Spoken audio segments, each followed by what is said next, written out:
The pristine fairways of Pinebrook Country Club stretched endlessly under the afternoon sun as I polished crystal glasses at the 19th hole's outdoor bar.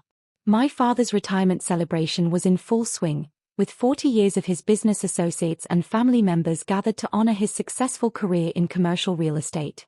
I wore my simple black polo shirt and khakis, moving efficiently between tables while conversations about stock options and golf handicaps flowed around me.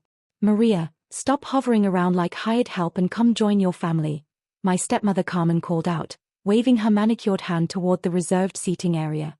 She had never quite accepted that her stepdaughter worked in what she considered manual labor, despite my father's repeated explanations that everyone needed to start somewhere. I continued arranging the glassware with precise attention to detail, ensuring each piece caught the light perfectly. The Waterford crystal reflected the afternoon sun in brilliant patterns across the white linen tablecloths. "I'm making sure everything runs smoothly for Dad's celebration," I replied simply. My father, Eduardo Rodriguez, loosened his silk tie and leaned back in his leather chair. At 65, he commanded respect in every room he entered, his commercial real estate empire spanning 3 states. The retirement party had been planned for months, bringing together clients who'd trusted him with billion-dollar developments over the decades. "That's exactly the problem, Mija," Eduardo declared, his voice carrying the authority of someone accustomed to closing major deals. "You're 32 years old, and you're still thinking like service class. Know your place in this family."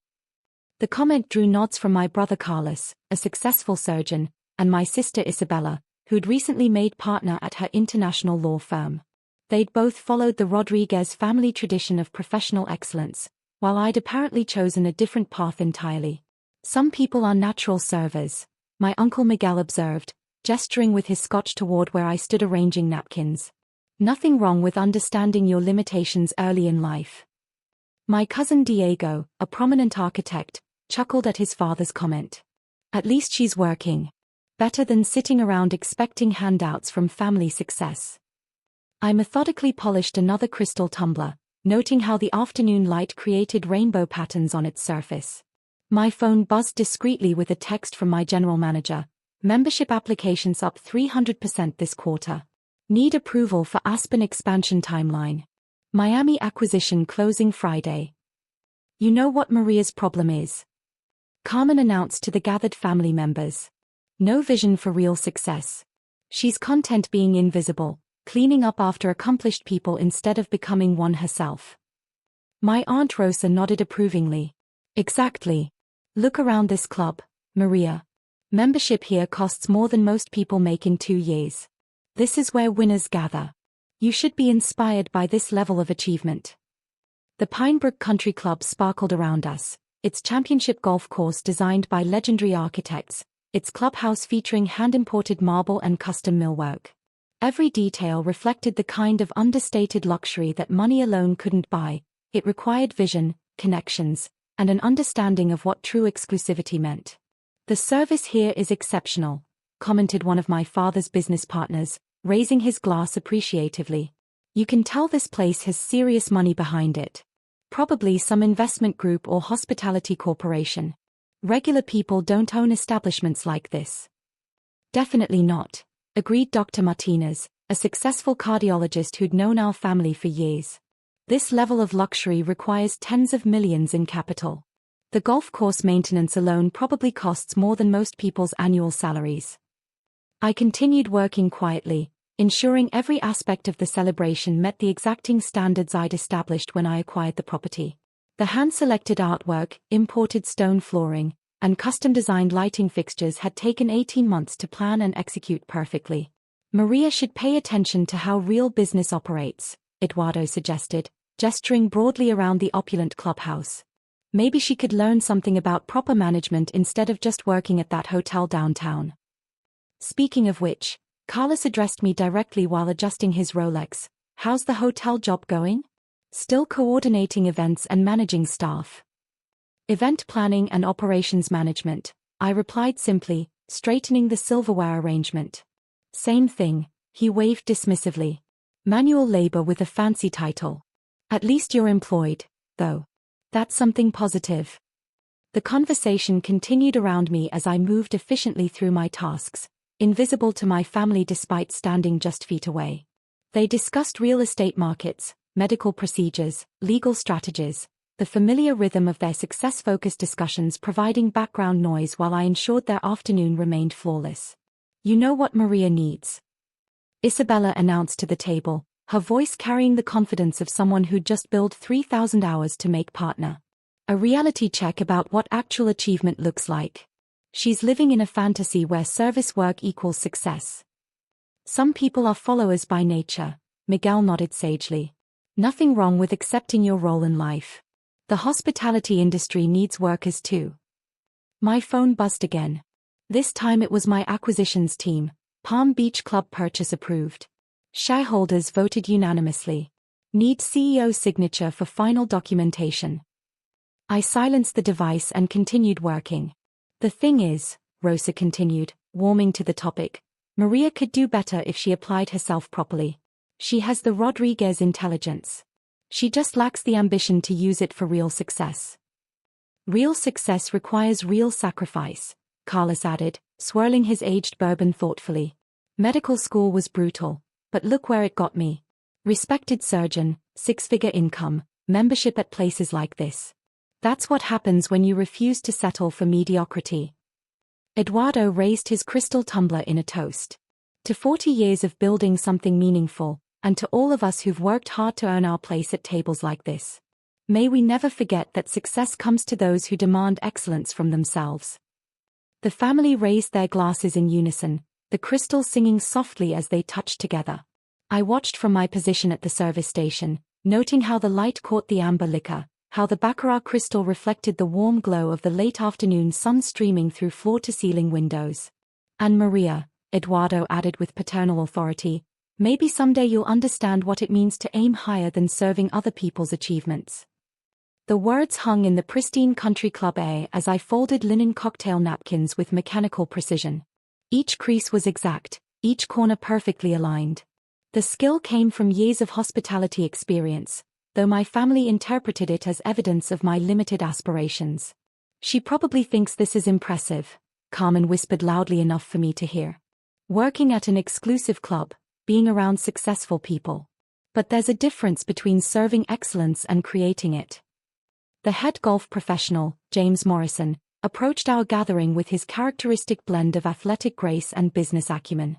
His movements reflected years of working with high-net-worth individuals, understanding that discretion and professionalism were as important as technical expertise in managing elite country clubs.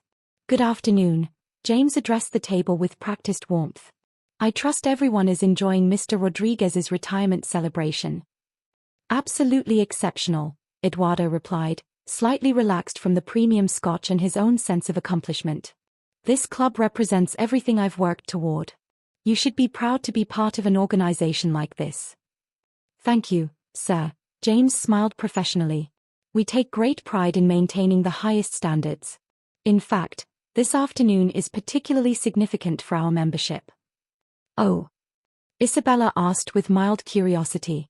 "Yes, we're expecting several important announcements regarding the club's future direction. Our ownership has been expanding strategically, and today marks a major milestone in that growth." The family exchanged interested glances. Eduardo leaned forward with businessman's instincts. "Expansion? That's remarkable in today's market. Takes serious capital and vision." "Exceptional vision," James confirmed. "Our owner has built an impressive portfolio of premium clubs across multiple states, all maintaining this level of excellence."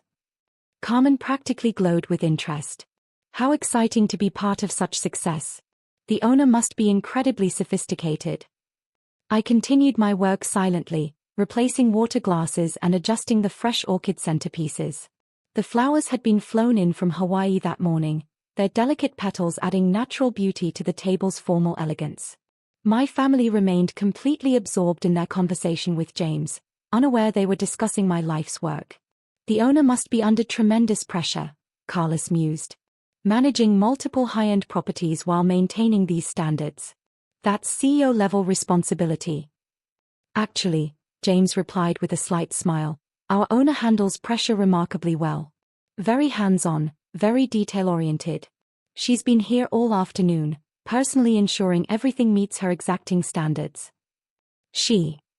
Rosa asked with surprise. The owner is a woman. Yes, and quite accomplished. She's built this portfolio while still in her 30s, all through strategic acquisitions and operational excellence. Eduardo shook his head in amazement. That's extraordinary.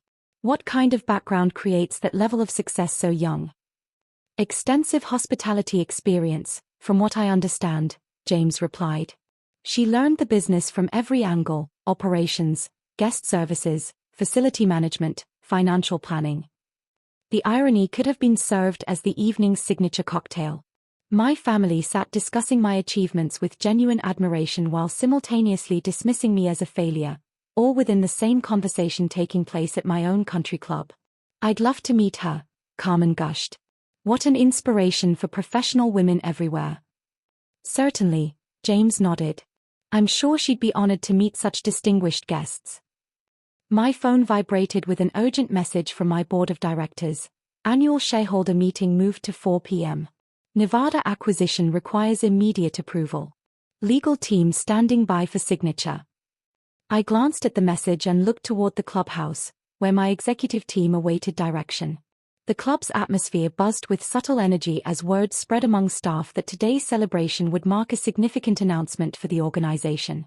Servers moved with extra precision, each interaction calibrated to perfection. The grounds crew had manicured every blade of grass to tournament standards. You know what fascinates me? Carlos said, swirling his bourbon thoughtfully. The owner probably started exactly where Maria is now. Learning hospitality from the ground up, understanding every detail of operations. The difference, Eduardo interjected firmly, is vision and execution. The owner had the intelligence to see the bigger picture and the drive to achieve it. Maria seems content to stay where she is. Maybe Maria just needs better role models, Isabella suggested diplomatically. Seeing what's possible when you really commit to excellence. The conversation was interrupted by movement near the clubhouse's main entrance. Several executives in tailored business suits approached our section, their presence commanding immediate attention from the staff. They moved with the measured confidence of people accustomed to making decisions that affected millions of dollars and hundreds of employees. James straightened as the group approached. Ladies and gentlemen, he announced to our table, I'd like you to meet the board of directors for Rodriguez Country Club Holdings. My family fell silent, suddenly aware they were in the presence of serious corporate power. Eduardo set down his scotch with extra care, his businessman's instincts recognizing the significance of the moment. The lead executive, a distinguished woman named Patricia Wells, surveyed the celebration before addressing James. Is Ms. Rodriguez available? The board is ready to begin our quarterly meeting. Of course, James replied, then turned toward me with professional respect. Ms. Rodriguez, your board of directors is assembled. The words hit my family like perfectly timed lightning, illuminating everything they thought they knew about success, achievement, and their own daughter's place in the world. Eduardo's cigar slipped from his fingers, falling to the manicured grass below. Patricia Wells continued, unaware of the family drama unfolding behind her. Congratulations on another exceptional quarter, Ms. Rodriguez. The 7-club portfolio now generates over $200 million in annual revenue, with the newest acquisitions exceeding all projections. I set down the crystal tumbler I'd been polishing and nodded calmly. Thank you, Patricia. Shall we move to the boardroom? 7 clubs. Carmen whispered, her voice barely audible above the afternoon breeze. The Rodriguez Country Club Holdings operates premium facilities across 4 states, Patricia confirmed, with aggressive expansion plans for the West Coast market. Ms. Rodriguez has revolutionized the luxury club experience while maintaining the personal attention that makes each property unique. Isabella's confident posture crumbled as she processed the scale of what she'd just learned. Making law firm partner suddenly seemed insignificant compared to building and operating a multi-state hospitality empire before age 35. I should mention, I said calmly to Patricia, that today's celebration includes my father's retirement party. We're honoring his 40 years of success in commercial real estate. Wonderful, Patricia smiled warmly. Success should always be celebrated within families who understand achievement. Carlos had gone completely silent, his medical degree and surgical expertise somehow diminished by comparison to the business empire his sister had built while he was criticizing her lack of ambition. Ms. Rodriguez, Patricia continued, the Wall Street Journal wants a comment about your expansion strategy. This makes you the youngest woman to control a hospitality portfolio of this magnitude. My phone buzzed with notifications from my CFO, my legal team, my operations managers. The business empire I'd built while my family assumed I was just working hotels demanded constant attention, strategic decisions, leadership across multiple markets. If you'll excuse me, I said to my family, I have board responsibilities that require immediate attention. As I walked toward the clubhouse's executive conference room, I heard Eduardo whisper urgently to Carmen, how did we not know? How did we not see? The answer, of course, was simple.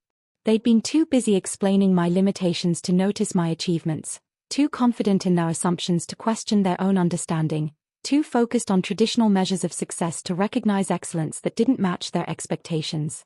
The retirement celebration continued on the pristine golf course, but the dynamic had fundamentally shifted. The same crystal glasses caught the same afternoon light, the same gentle breeze carried the same sounds of celebration, and the same luxury surrounded them as before.